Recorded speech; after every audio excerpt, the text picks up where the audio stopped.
Welcome to the Claus YouTube channel. Together, we strive for a safer, secure and more stable world.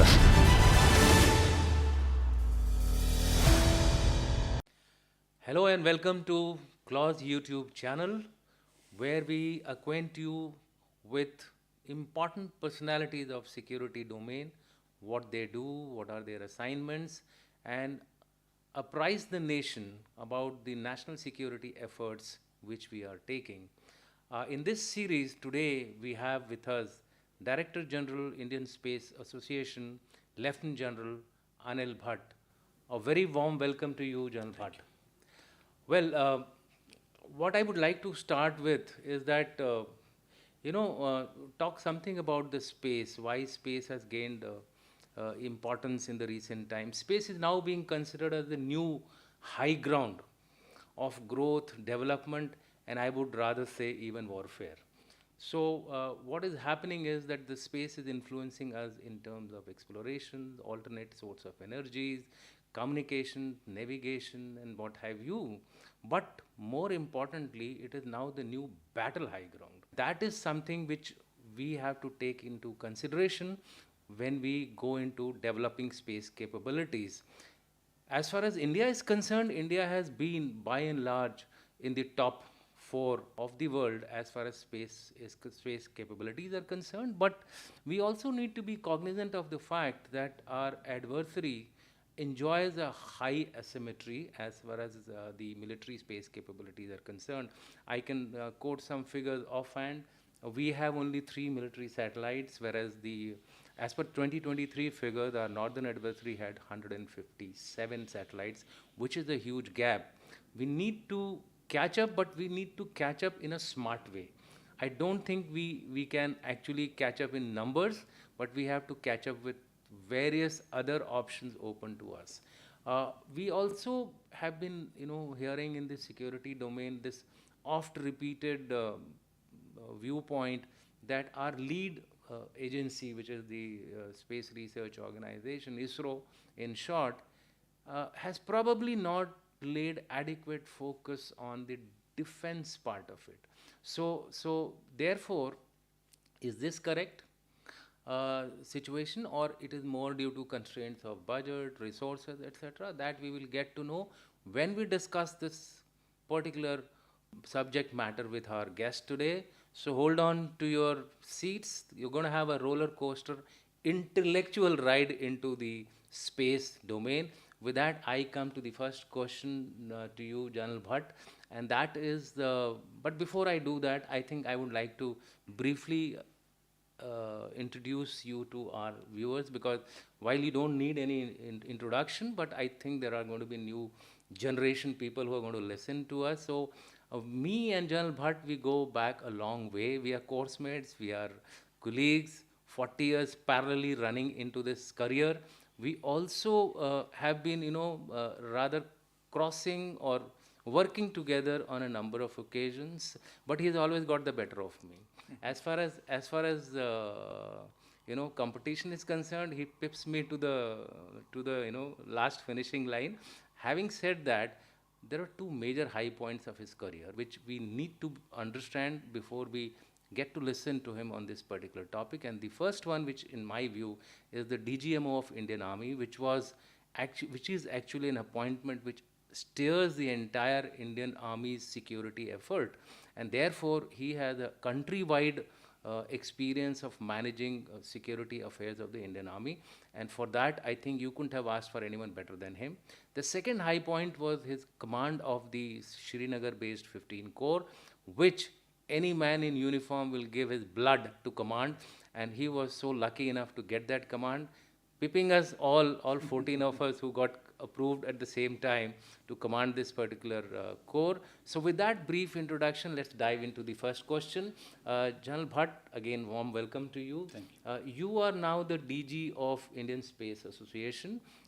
It's a new organization, just has been created, and you are also the founder of this. So a founder has a great responsibility. So tell us and tell the audience of ours how and why this particular organization was raised, as also what all difficulties you faced, challenges which you experienced. So over to you.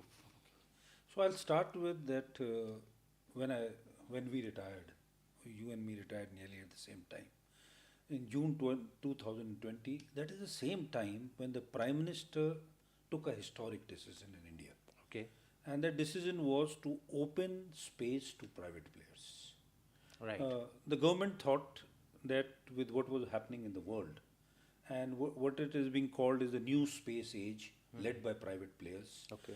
there was an opportunity to open space to private players and startups in India. Right.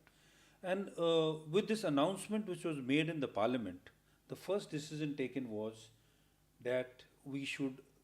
Fortunately, the Indian Army reacted earlier than that, and we made the Defence Space Agency. Okay. It was the decision was taken in 2018, and 2019 it came into shape. Just to add here to the viewers, because you mentioned Defence Space Agency, I must inform the viewers that actually this particular initiative was promulgated by the Indian Army way back in 2007-8 when we had ordered a study, and from that time onwards, this need for a Defence Space Agency was there. So it was der eye, durust eye, but finally it happened. And Over to you. fortunately, we are among again the very few countries who has a separate agency or a force to look after. Okay. And subsequently, I'm very sure it is going to become a Defence Space Command, and in the future, maybe a separate force. Now, beyond June 2020, after the Prime Minister had made his announcement, our agency came into being, and what our primary role, what the Prime Minister wanted was to energize the private sector in India. Okay. So I started with one day getting a call and being told that you need to raise the Indian Space Association. And the Gurkha I was, I took a notebook and decided what should I do. Okay. And quite frankly, it started as a startup. But most importantly was we identified what we have to do for ourselves. Okay. And the most important thing was policy advocacy. The second important thing was to create an environment for private players to operate in India. A very important part of even the Indian Space Association was to be an interface with the strategic community, with the defense forces. Okay. So you acted as some kind of a bridge between the government, The private armed sector, forces and the private sector. and so you got a very critical role to play there. One was there at the very right time. Okay. And the first breakthrough we got was from the MOD. Okay. And that is the time it was being decided that what would be the security structure in 2047 in Amritkal. Okay. And that gave me access to the Defense Secretary, to the highest hierarchy of the armed forces. And what was the outcome of it was we worked out 75 defense space challenges. Okay. What were they? They were the aspirations of the three services as to what do they want in future in space. It has triggered a lot of excitement in the private sector and startup. Firstly, they came to know what do the defense forces require. Okay. Secondly, the defense forces was putting their money by giving these IDEX challenges, giving this money for them to look into these new domains. And these were announced by the Prime Minister in October 2022, and it has given a lot of spur to the private ecosystem in India. I should add here, and I'm very proud of it, that Defence Space Association is like many associations of industry and others in India. But we are the only one who were inaugurated by the Prime Minister. Oh, lovely. That's, I think, And the reason was that's because that's a unique honor, I would say. and why it happened was with the NSA, with the Prime Minister, with the Defence Minister, and everyone being there, including the CDS. And the reason it happened was because he felt this was a very important domain, both for the military and the private domain. But there's no doubt about that, of course. That gave us an impetus. The future and- lies here. Yeah. I would say rather even the survivability of the human species may actually revolve on this particular domain. So here I would just tell you, I like to tell this story, so I would repeat it. Yeah, sure. The human beings have always been excited to space. Yeah, Astrology, astronomy have excited us for ages. correct. But the real forays into space only started in the World War, nearly in the end of the World War. Okay. And there was a rocket produced called V2 by Germany. Okay. And the V2 meant Vengeance 2. It was to take vengeance on the Allies. Okay. And this rocket was targeting the capitals of the Allies, especially UK. Okay. They say had it come in the right time, maybe it would have, the story of the World War would have been different. Okay. I'm not very sure of that. But definitely it created a lot of problems for these Allies capitals which were being targeted, and there was no answer to it because it was the first ballistic missile. Okay. The outcome of this was that the two people who made the V2 rocket, one was Von Braun and one was Grotop. Okay. Von Braun under Operation Paperclip was picked up by the Americans, taken to America, and he and the 100 scientists, German scientists, were the core of America's space journey. In fact, when they landed on the moon, Von Braun was awarded the presidential honor in 1970.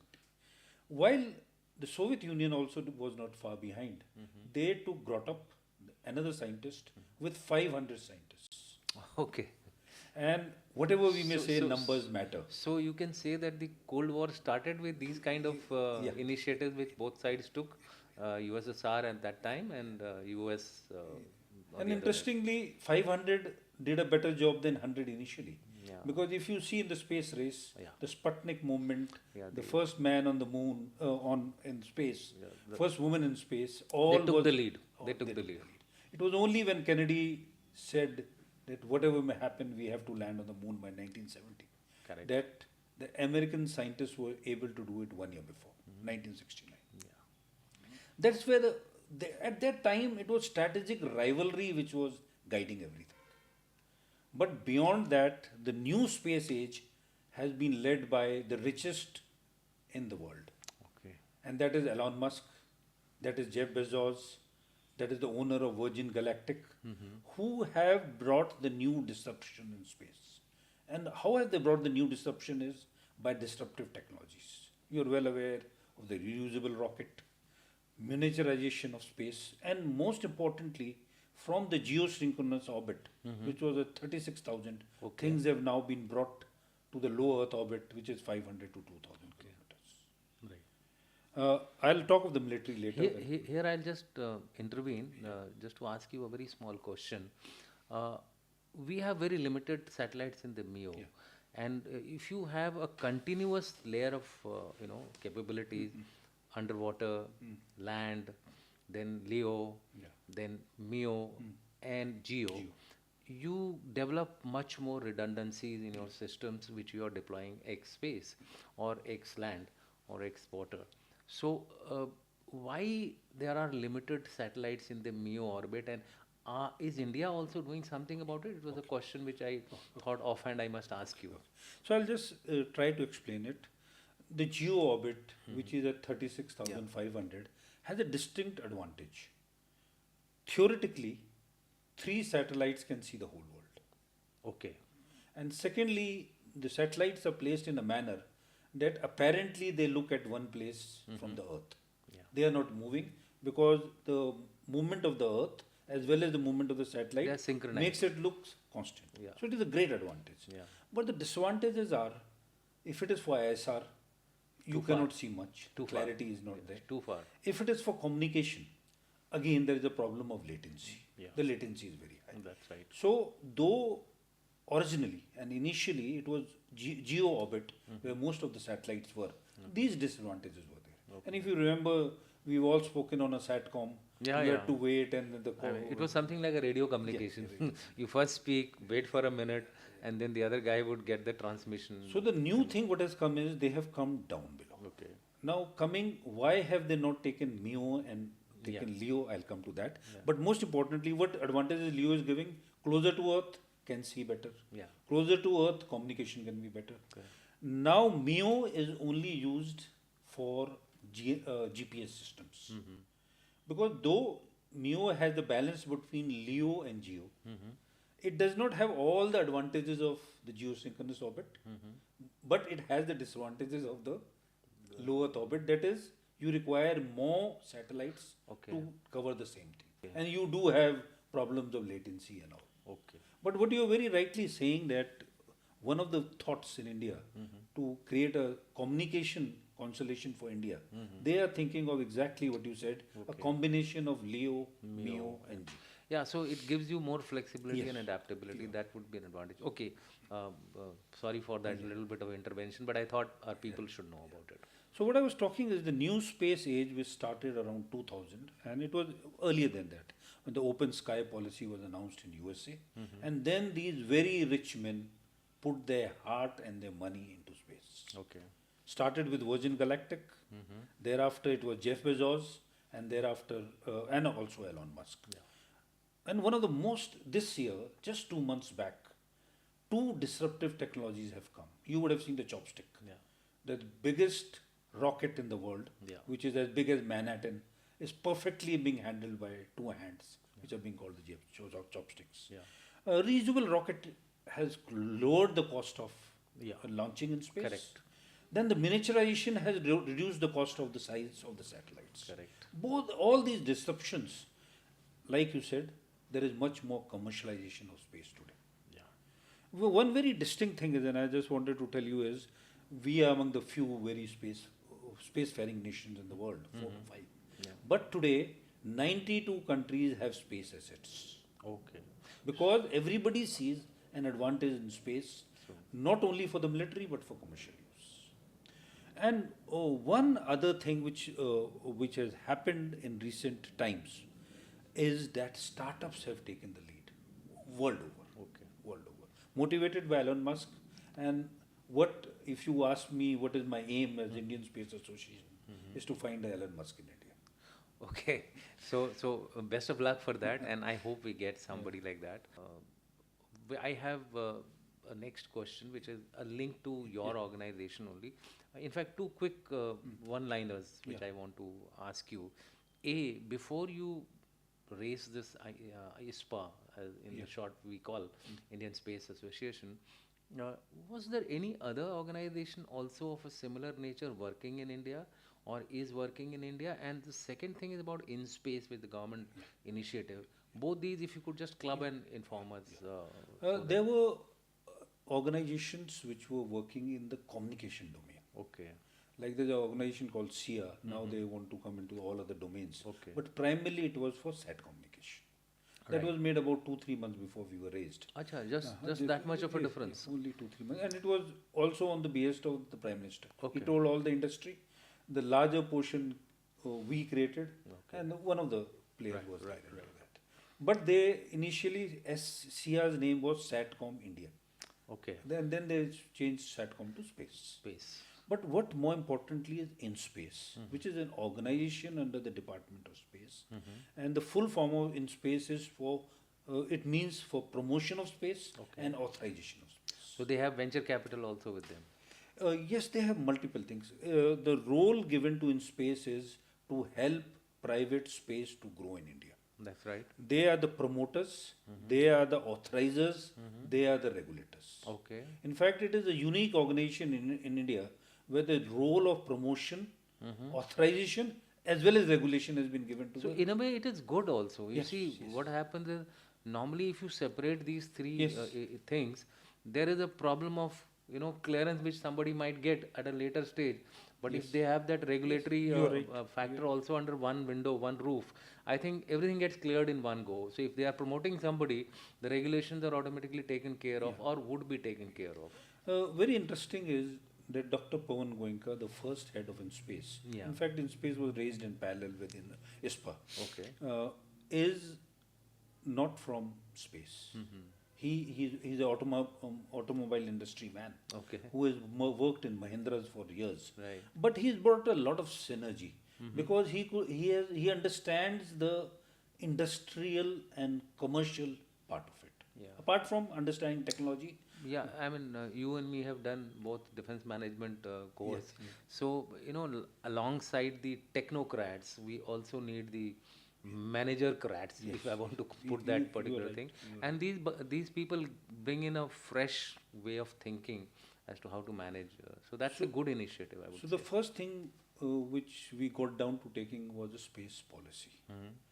And the there were a number of policies before from ISRO, a policy on communication, a policy on remote sensing, a policy on satellites, separate policies. They were all combined and a space policy was made. A lot of discussion, fortunately, took place with the private sector. We were very actively involved along with space and Department of Space. And this very forward-looking policy has come. And why I'm saying is forward-looking is it allows private sector to do everything possible. Firstly, what it did was it defined that ISRO is responsible, most importantly, only for R&D and exploratory science, Okay. and not into the commercial part. Okay. So they have been made more focused. Focused. Then they said the private sector is allowed to do everything. Everything means communication, 100%. PNT, everything. The last one is even they can do asteroid mining or make colonies in space. Of course, that would be very futuristic in nature. But they have allowed, the policy allows. And that's why I said space may be the alternative for survival of the human species, given the way we are exploiting Earth, Mother Earth. And I heard recently that the core of the Earth is also changing. So we don't know what might happen in the future. So if we have escapes to the space, I think these kind of thought processes, which are possibly 200, 300 years in the future, would come helpful to us. In fact, there is a much more ambitious view which Elon Musk and Jeff Bezos hold. Elon Musk is thinking of having a human on Mars by 2030 or 40. Yeah, if it slips off also, Yeah. I'm very sure somebody will be there. You and me may see it in our lifetime. Okay. So I'll come to the next issue, which is now we're coming down to our serious business for which we have. This is just a backgrounder for the people.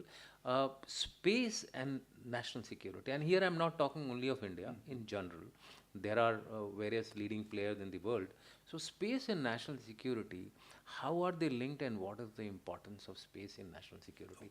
We just throw some light on that. As it is said, space is the new domain of warfare. Yeah. But of course, I will come into it. It is still not, the capabilities are not there where you will be fighting wars as you see in space wars or something. Yeah. But the reality today is that everything which happens on Earth, the capability of that is enhanced by assets in space. Okay. And in very three distinct things which the military uses. That is for communication, for PNT, that is basically navigation, Position, navigation, and tracking. and most important for ISR. Okay. And ISR today, the capabilities what space can provide us, that nothing is hidden from the eyes in space. Yeah. Just for information of the public, Russia, I was interacting with one of their experts on military and security. I asked him, why did you all go back to World War I, kind of fighting the battle in Ukraine? You created lines of defenses, laid mines in front. This is all, if you remember, World War I tactics. So he said, it's because of the surveillance coming from the space. We are unable to move. Moment we make a movement, we are spotted and we are, shot down. But if we go on the ground, under the Mother Earth, even bombs will not affect us. So this protection of the Mother Earth dictated them to go in for a, kind of a Maginot Line defenses. So, the clock has turned 360 degrees. And it is the kind of visibility today the space is giving, and it is all weather. Yeah. With technologies like SAR, you can see anything, and to an extent under the earth also. Yeah, I believe underwater, under earth. Also, the remote sensing, there are devices today which are able to see it. Okay. There are the latest in satellites is seeing the heat signature. Oh, right. And by a heat signature, they can also make out an aircraft which is ready to take off. Okay. As the engine is switched on. Also dummies, I suppose. Or a signature of an aircraft, which is taken off 3 minutes before. The heat pattern would still be there, and you can make out that 2 aircrafts or 3 aircrafts have left from a particular airfield. So it can also differentiate between dummies which are placed Yes. in these So airfields. dummies have no meaning with the kind of ISR satellites Okay. which are there Yeah. today. Now all these assets in space which enhance the capabilities of the armed forces, communication, PNT, ISR, now these have to be protected. Okay. And in the Navy, the entire network-centric operations are based on satellite. Satellite communication. And this is not for, our dependence is much lesser Yeah. in India, and especially the Indian armed forces, the terrestrial forces. Satellite communication is secondary. Okay. But if you see it for a country like USA, satellite communication is the It's a primary, must. primary means of It's a must Primary given, means given of their communication. global presence. Given their global presence. Related to this only is, while you touched upon the military part of it, in the military part, there is also this thing about weapons also getting now, created either in the space, for the space, or from space to ground. So, could you highlight as to what all at the global level is happening as far as weapon systems are concerned?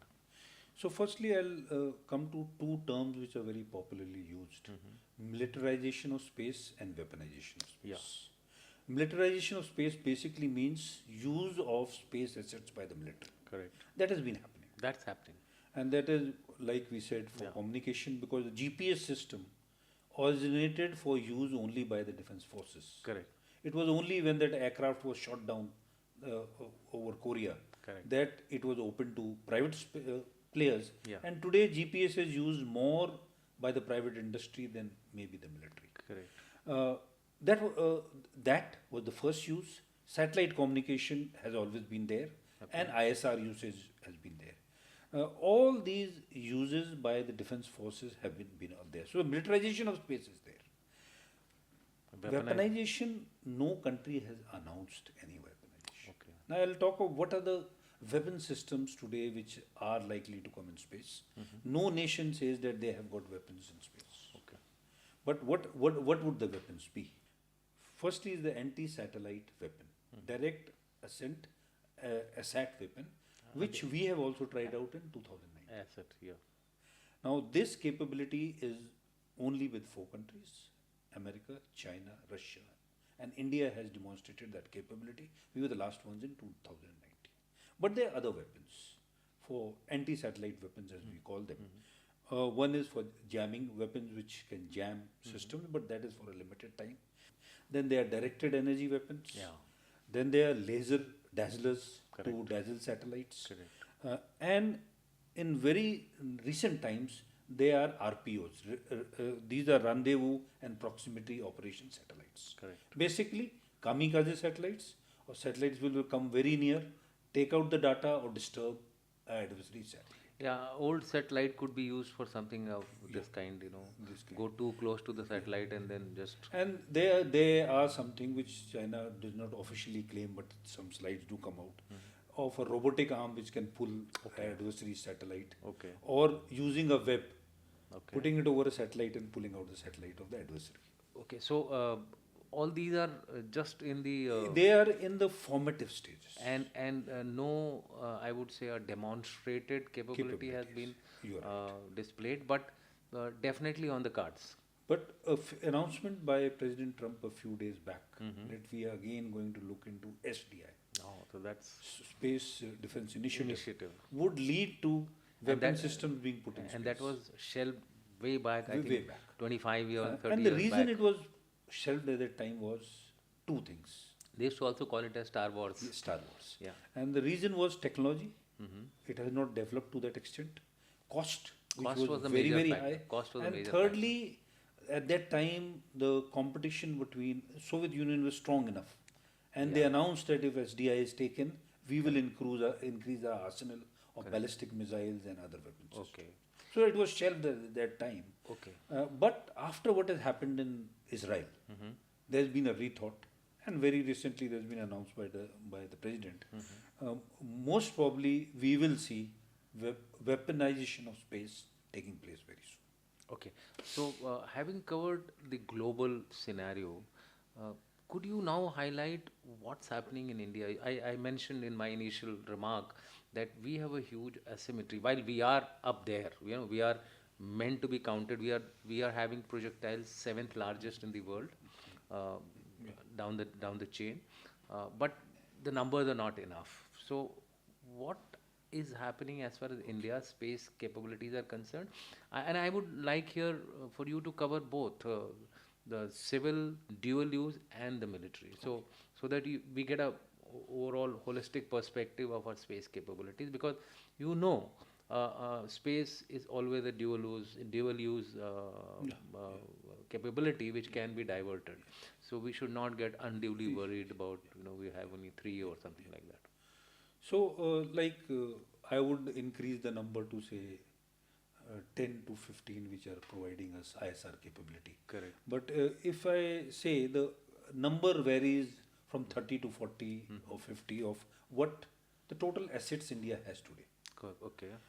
The number looks meager if you compare it to 547 by China and more than 6,000 by Correct. by USA. US and, But and now, Russia both. now I would focus in what is our need. And in the need, firstly, I'll come to the PNT. Okay. So what we did was, a very wise decision was taken as, most importantly, we have to have the area covered, what is the area of our interest. Correct. And that is why our GNSS system or NAVIC system is 1500 kilometers from the shores of India. Correct. It covers basically the area of interest of the Indian Armed Forces. Yeah. It goes till the Red Sea, it goes beyond the Straits of Malacca. Correct. For that, we had 7 satellites.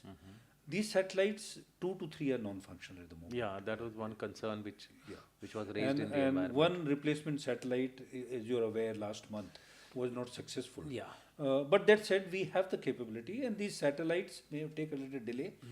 All of them will be replaced, Okay. and this would provide PNT in India. Okay. But that said, I am not very sure how much of the NAVIC and GNSS system is being used by Indian weapon systems. So that was actually my question, but you have preempted it.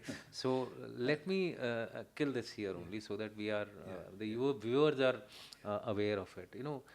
We have essentially people using the Google and the other GPS, maps, yeah, etc. We also have a similar system in our country, Map My World, etc. Map My India. Map My India, and NAVIC and Gagan, both navigation systems, seem to be not being used to the extent they should have been used, because it also gives you the security aspect of it, that in a future confrontation or a conflict, at least we are not dependent on you remember Kargil, what Kargil. happened. So to that extent, becoming Swalamban in this particular capability is in India's interest, and also in the interest of our commercial ventures, private industry ventures also. What can we do to actually promote this? Should we ban, or should we improve our capabilities in a manner that people get attracted to this system? So this is one thing which I have been really looking at. Fortunately, we have now got private companies who are making devices, Okay. receivers, which had not been made for a long time, Okay. because Bell could not do it. There are 2 private companies now Okay. which are making receivers, Right. and some of the receivers have been bought by the armed forces. Right. But what is most important is that should not be limited only for navigation. It has to be, they come into the weapon systems. That's right. And our weapon systems have navigation systems of the country from where they come. Correct. That is, like you said, strategically it is a weakness. Correct. Ultimately, everything should come on NAVIC and GNSS. So there would be a problem of interface if we have weapon systems coming from the West or the Russian bloc. That is one condition we have to put, that it should be, it should have something that our navigation system we can use. Or can we focus here? I mean, this is something very important that this might put you in a new thinking domain. And the fact that could you task the private industry to focus on developing interfaces, so that from a system of, say, the West or the East, we are able to interface it with NAVIC. So, even if they so do that one capability NAVIC has. Okay. To be in interface with GPS, with Galileo and other systems. Secondly, the NAVIC system very soon is going to come into your smartphones. Okay. As on today, the new smartphones have to have in their chip Okay. a capability to receive signals. Okay. The government, the law has been passed for a long time. Right. But the only thing is the government was giving more time for private players to switch to it. Right. Because old chips did not have it, but the new chips have also have it. Secondly, the NAVIC got an additional frequency. The best part of the NAVIC system is, it has one civilian frequency and one for the military, which is more precise. Correct. It is, in India, more accurate even than the GPS system. Obviously, because they are more focused to our. The only thing is the usage has not increased because it did not come into the devices. And also, I would say, I mean, just for the information of the viewers, that if we have our own navigation system, besides the accuracy part, it's also the coverage part. Yes. There are certain areas which the GPS does not cover, and which are specially of special interest to the armed forces and to the others. So I think from that perspective, of course, it could be restricted. I mean, it may be covering, the GPSs may be covering, but they restrict it to us. I mean, when they give this facility, the resolution would not be that great in the areas which we are mentioning here. Opposite are both the adversaries. And nowadays I keep referring to the capability of our adversaries as seamless. Meaning that whatever is available with China is available with Pakistan. So this kind of a seamless threat for us is more dangerous than individualistically. If country X was dependent on somebody else, or country Y was dependent on somebody else, there would still be a requirement of coordination, but that's not happening.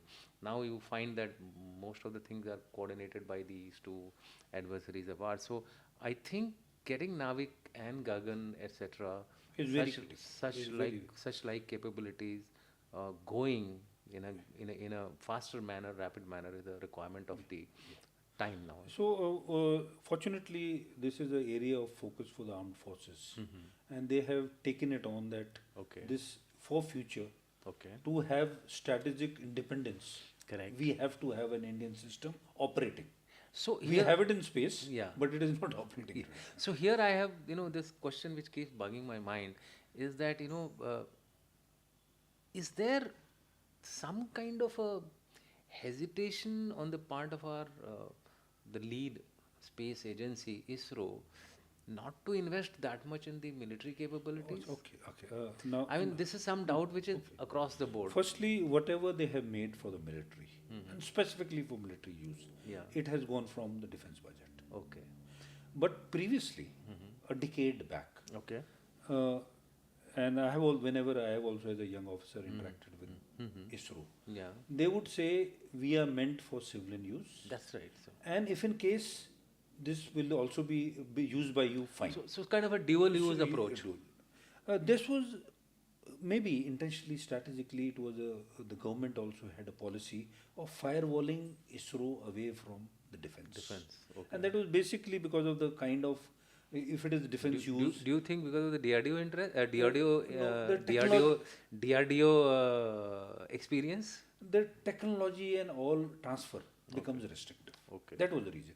But that said, I think that's a good point which you made, that if you are totally civilian, it's easier to get the TOTs. And it did, because all the cooperation which we were having in space with multiple countries, it was because it was not for defense use. Okay. But that said, in the last 10 years, all excellent satellites, starting from a TechSat which was made, technology demonstrator satellite which was made, to the Cartosat series, to the RESAT series, these have all been made by ISRO. Okay. But the new story is, in future they will be made by private space. Okay. Now this year there was a significant decision by the government, SBS3, Space-Based Surveillance 3, Stage 3. Okay. 52 satellites have now been sanctioned by the government. The government has also approved the money. Yeah. The good part of it is 31 out of that will be manufactured by private players in India. Okay. And the rest will be manufactured by ISRO. Right. And these 52 satellites are supposed to, and what you asked, do we have adequate satellites with the numbers we have?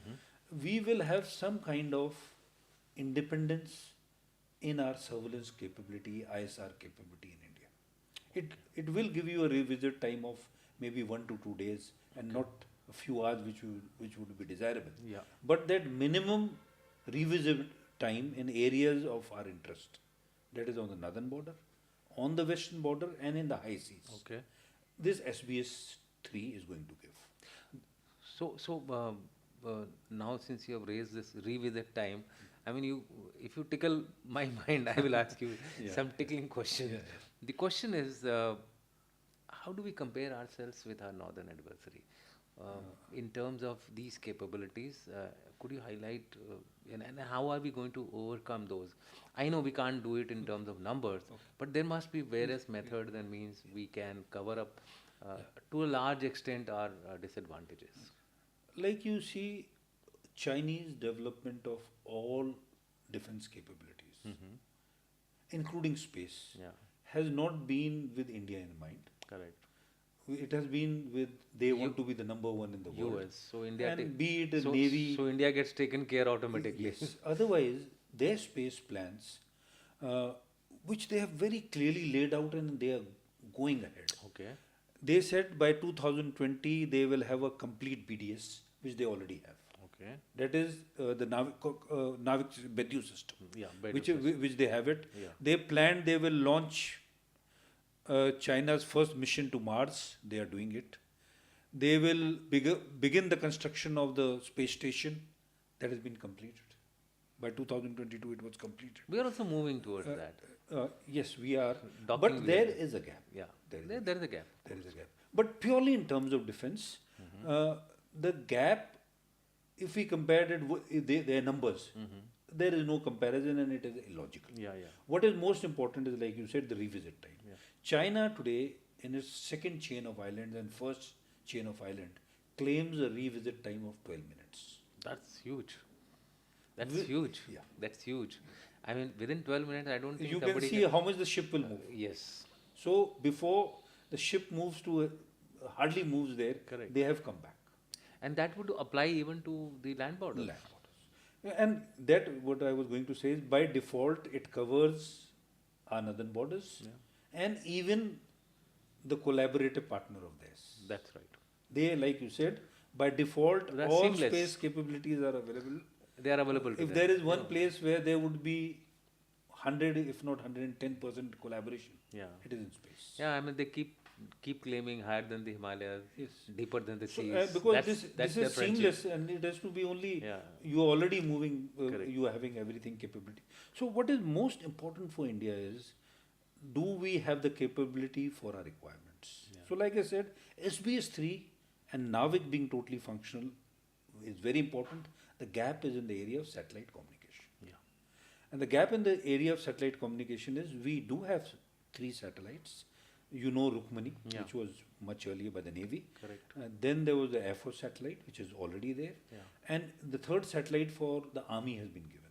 Like, though, to be very frank, there's nothing like a naval or an Air Force Yeah, or it an Army can be. satellite, Yeah. because satellites can provide communication to all the users. Yeah, it's only about the area.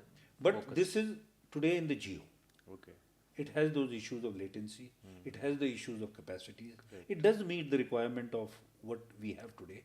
But as low Earth orbit constellations are coming, as we can make a combination of GEO, MEO and LEO, we need to look at it. So out of those 52, do you think we are also... They are all ISR.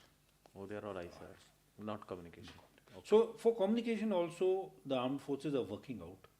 And maybe you have a better insight. There is a combination of GEO, MEO and LEO being worked out. Yeah.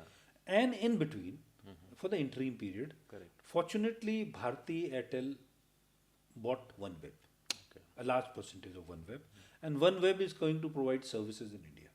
That is the number 2 satellite constellation company in the world, in low Earth orbit. Correct. So there is an opportunity to ride over it with necessary. We have to put of course, protection measures cyber, that etc. we have also a LEO capability available. Okay.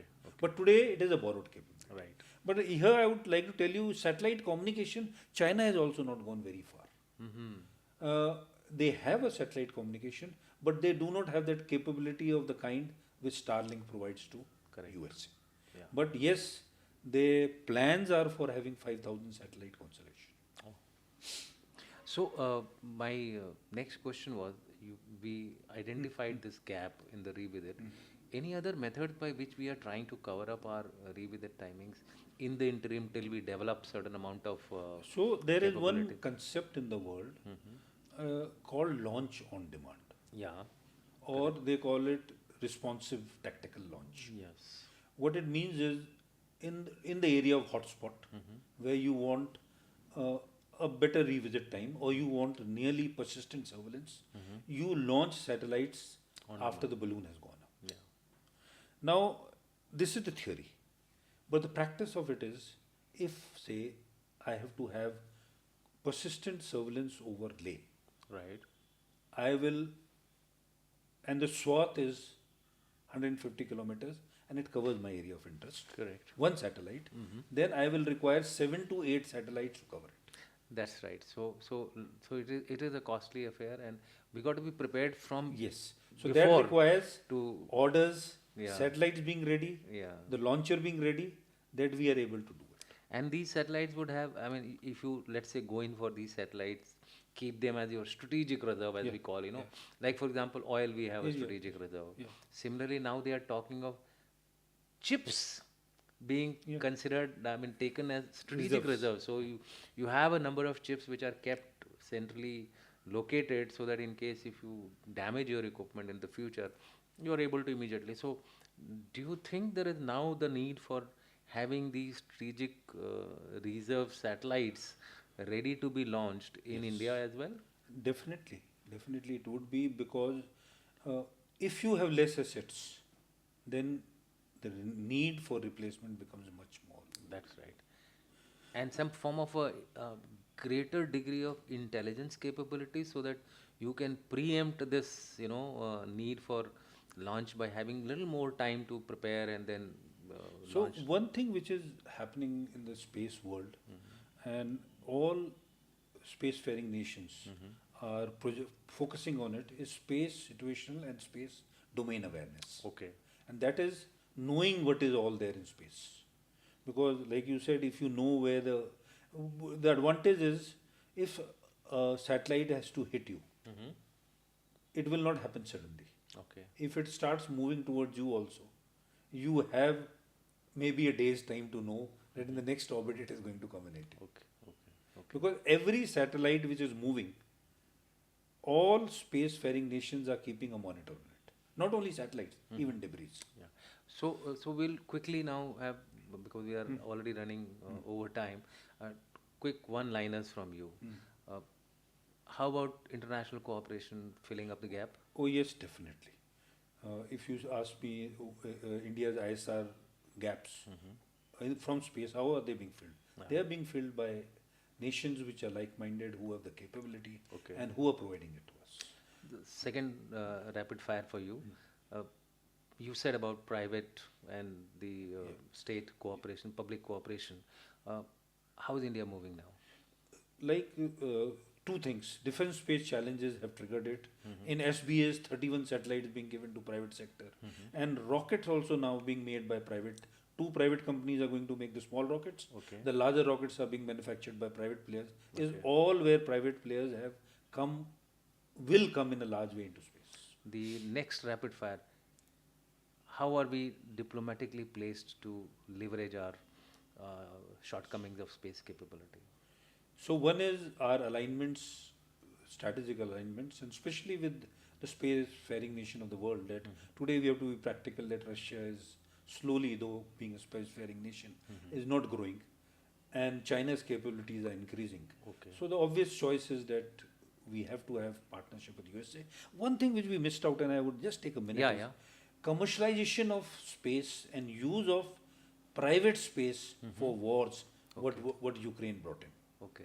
One, Starlink, which was a total private company, Correct. provided space, and 3 American private companies provided all ISR to Ukraine. So like you said, the answer to your question, Yeah. that these capabilities are Yeah. available with private players to be utilized. Although it's a question, next one, rapid fire, which possibly Yeah. you don't have answer, I don't have an answer. How about Elon Musk filling up some of our gaps, given the fact that the relationship between the Prime Minister and Elon Musk are of a different nature, of a Yeah. much more closer, friendly nature? Do you think we should go in for it? The Indian strategic thought always is that strategic autonomy is the best. Yeah. But any possible asset which any like-minded country or private player will give us, definitely we should use it. I think if it is given without conditions, we should Definitely take it. We should take And it. he did provide it to Ukraine, and Yeah, it enhanced their capabilities multifold. Absolutely. So thank you, General Bhatt. I think we had a very wonderful, free-flowing discussion.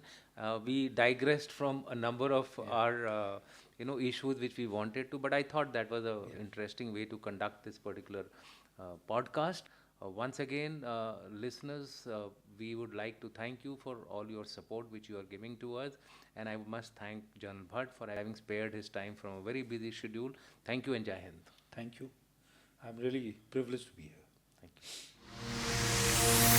you.